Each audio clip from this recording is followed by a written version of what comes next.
مقدمہ بسم اللہ الرحمن الرحیم الحمدللہ رب العالمین والصلاة والسلام علی رسولہ الکریم وآلہ الطاہرین۔ میں اتحاد بین المسلمین کا حامی ہوں، کیونکہ اللہ تعالیٰ فرماتا ہے، اللہ تعالیٰ کی رسی کو سب مل کر مضبوط تھام لو اور پھوٹ نہ ڈالو، اور اللہ تعالیٰ کی اس وقت کی نعمت کو یاد کرو جب تم ایک دوسرے کے دشمن تھے تو اس نے تمہارے دلوں میں الفت ڈال دی، پس تم اس کی مہربانی سے بھائی بھائی ہو گئے، اور تم آگ کے گڑھے کے کنارے پہنچ چکے تھے تو اس نے تمہیں بچا لیا۔ اللہ تعالیٰ اسی طرح تمہارے لیے اپنی نشانیاں بیان کرتا ہے تاکہ تم ہدایت پاؤ۔ سورہ آل عمران آیت نمبر 103۔ اس کے علاوہ اتحاد امت ہمارے لیے اس لیے بھی پسندیدہ ہے کہ یہ اس ہستی کی خواہش ہے جو تمام مسلمانوں میں محبوب اور محترم ہے۔ چنانچہ مسلمانوں کے خلیفہ چہارم فرماتے ہیں، تمہیں معلوم ہونا چاہیے کہ مجھ سے زیادہ کوئی شخص بھی امت محمد صلی اللہ علیہ وآلہ وسلم کی جماعت بندی اور اتحاد باہمی کا خواہش مند نہیں ہے، جس سے میری غرض صرف حسن ثواب اور آخرت کی سرفرازی ہے۔ نہج البلاغہ مکتوب نمبر 78 صفحہ نمبر 807۔ میں اتحاد امت کے لیے کام کرنے والے علماء کی عزت کرتا ہوں، اسی لیے مولانا مفتی محمد اسحاق صاحب مرحوم میرے لیے قابل احترام علماء میں سے ہیں، اگرچہ ان کا تعلق اہل حدیث مکتبہ فکر سے تھا۔ میرے نزدیک حق بات ایسے انداز سے پہنچانا ہی اچھا طریقہ ہے جس سے کسی کی ناحق دل آزاری نہ ہو، کیونکہ اللہ تعالیٰ فرماتا ہے، اور میرے بندوں سے کہہ دیجئے کہ وہ بہت ہی اچھی بات منہ سے نکالا کریں، کیونکہ شیطان آپس میں فساد ڈلواتا ہے، بے شک شیطان انسان کا کھلا دشمن ہے۔ سورہ بنی اسرائیل آیت نمبر 53۔ نیز اللہ تعالیٰ فرماتا ہے، اپنے رب کی راہ کی طرف لوگوں کو حکمت اور بہترین نصیحت کے ساتھ بلائیے اور ان سے بہترین طریقے سے گفتگو کیجیے، یقیناً آپ کا رب اپنی راہ سے بہکنے والوں کو بھی بخوبی جانتا ہے اور وہ راہ یافتہ لوگوں سے بھی پورا واقف ہے۔ سورہ النحل آیت نمبر 125۔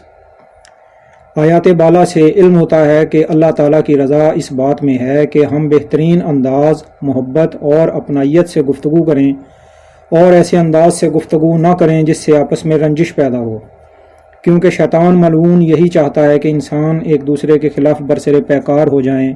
اللہ تعالیٰ نے اپنے رسول علی مقام صلی اللہ علیہ وآلہ وسلم کو حکم دیا کہ لوگوں کو اللہ تعالیٰ کی راہ کی طرف حکمت اور بہترین نصیحت کے ذریعے بلائیں۔ اگر اللہ تعالیٰ کفار سے گفتگو میں حکمت اور اچھی نصیحت کو پسند کرتا ہے تو مسلمانوں سے گفتگو کرتے وقت حکمت اور اچھی نصیحت اللہ تعالیٰ کو یقیناً بہت زیادہ پسند ہوگی۔ یہی وجہ ہے کہ میں نے بعض ایسے دلائل سے عمدن کنارہ کشی کی ہے جو اپنی جگہ اگرچہ نہایت موزوں اور معتبر ہیں، تاہم ان میں موجود حقائق اس قدر تلخ ہیں کہ ان کے بیان کرنے میں اس قدر فائدہ کی توقع نہیں جس قدر دل آزاری کا خدشہ ہے۔ حکمت اور اچھی نصیحت کے ذریعے اللہ تعالیٰ کی راہ کی طرف بلانا تو ایک اعلیٰ مقصد ہے۔ اللہ تعالیٰ تو چاہتا ہے کہ ہم عام معاملات میں بھی بھلائی کو اختیار کریں۔ ان آیات پر غور کریں، برائی کو اس طریقے سے دور کرو جو سراسر بھلائی والا ہو۔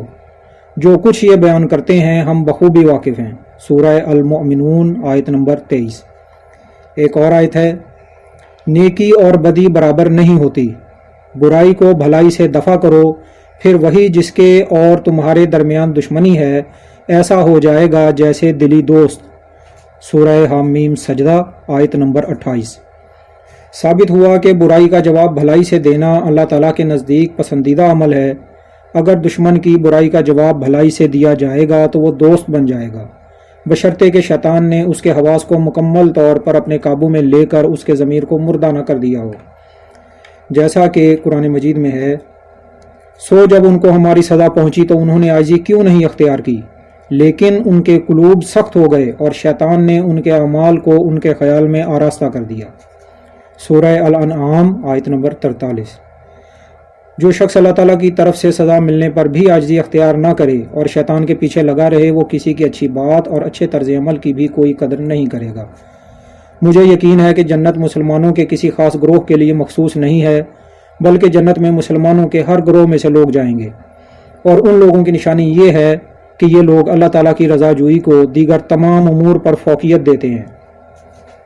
اس کی دلیل یہ آیات ہیں، سنو جو بھی اپنے آپ کو خلوص کے ساتھ اللہ کے سامنے جھکا دے اور نیکوکار بھی ہو، بے شک اسے اس کا رب پورا بدلہ دے گا، اس پر نہ تو کوئی خوف ہوگا نہ غم اور اداسی۔ سورہ البقرہ آیت نمبر 112۔ ایک اور آیت ہے، با اعتبار دین کے اس سے اچھا کون ہے جو اپنے کو اللہ کے تابع کر دے اور ہو بھی نیکوکار، ساتھ ہی یکسوئی والے ابراہیم کے دین کی پیروی کر رہا ہو، اور ابراہیم علیہ السلام کو اللہ تعالیٰ نے اپنا دوست بنا لیا ہے۔ سورہ النساء آیت نمبر 125۔ ایک اور آیت ہے، اور جو شخص اپنے آپ کو اللہ کے تابع کر دے اور ہو بھی وہ نیکوکار، یقیناً اس نے مضبوط کڑا تھام لیا، تمام کاموں کا انجام اللہ کی طرف ہے۔ سورہ لقمان آیت نمبر 22۔ ایک اور آیت ہے، کافر کہتے ہیں کہ اس پر کوئی نشانی معجزہ کیوں نازل نہیں کیا گیا؟ جواب دے دیجئے کہ جسے اللہ گمراہ کرنا چاہے کر دیتا ہے، اور جو اس کی طرف جھکے اسے راستہ دکھا دیتا ہے۔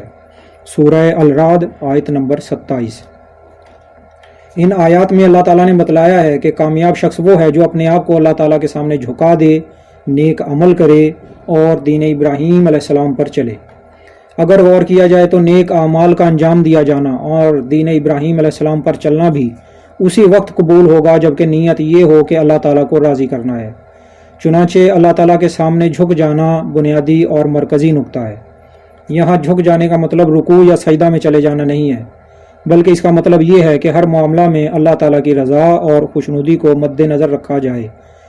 لہٰذا اگر کوئی شخص کسی ایسے گروہ میں موجود ہو کہ جس کا موقف حق پر مبنی نہیں، لیکن وہ مذکورہ شخص ہر معاملہ میں اپنی علمی بساط کے مطابق پورے خلوص سے اللہ تعالیٰ کی رضا کو مد نظر رکھے تو وہ اجر کا مستحق ہو جاتا ہے۔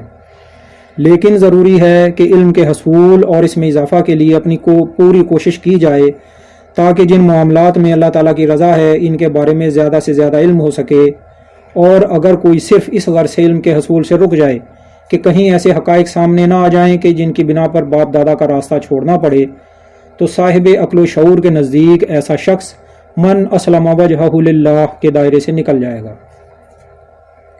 اسی طرح یہ بات بھی صاف ظاہر ہے کہ اگر کوئی شخص ایسے گروہ میں کہ جس کا موقف حق پر مبنی ہو موجود ہو، اور وہ شخص اپنے گروہ کے حق پر ہونے کے باوجود ہر معاملہ میں اپنی علمی بساط کے مطابق خلوص کے ساتھ اللہ تعالیٰ کی رضا کو مد نظر رکھے اور آنکھیں بند کر کے اپنے گروہ کی تائید نہ کرے، تو ایسی صورتحال ہو جاتی ہے جسے عرف عام میں سونے پر سہاگا کہتے ہیں۔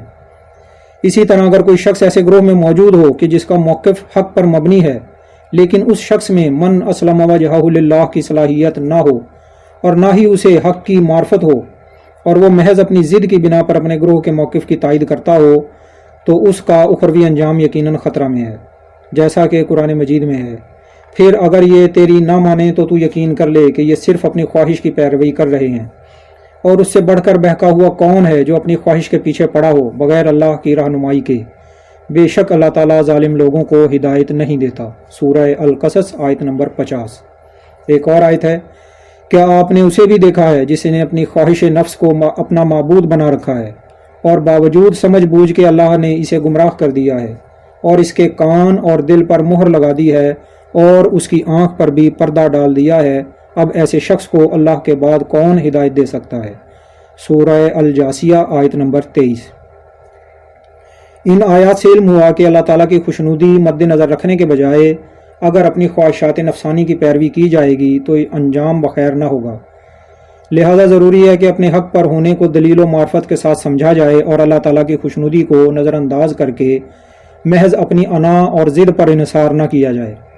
اور اگر کوئی ایسا بد نصیب ہو کہ اس کی موجودگی ایسے گروہ میں ہو جو حق پر نہ ہو، اور پھر یہ کہ وہ شخص بھی ایسا ضدی اور انا پرست ہو کہ اسے رضا الہی کی کوئی پرواہ نہ ہو اور وہ اپنے گروہ کی اندھی حمایت میں مگن ہو، تو یہ صورتحال نہ صرف یہ کہ ایک کریلا دوسرا نیم چڑھا کہ مصداق ہو جاتی ہے، بلکہ یہ طریقہ انسان کو صریح طور پر آخرت کی تباہی کی طرف لے جاتا ہے۔ اللہ تعالیٰ کی خوشنودی مد نظر رکھنے کی بات بظاہر بہت سادہ محسوس ہوتی ہے، لیکن اس میں پورا دین اسلام پوشیدہ ہے۔ جو لوگ اللہ تعالیٰ کی خوشنودی مد نظر رکھتے ہیں وہ اپنی اپنی معرفت اور اخلاص کے لحاظ سے مختلف مدارج کے حامل ہیں۔ اس معاملہ میں بلا شبہ کامل ترین انسان ہمارے رسول اکرم صلی اللہ علیہ وآلہ وسلم ہیں۔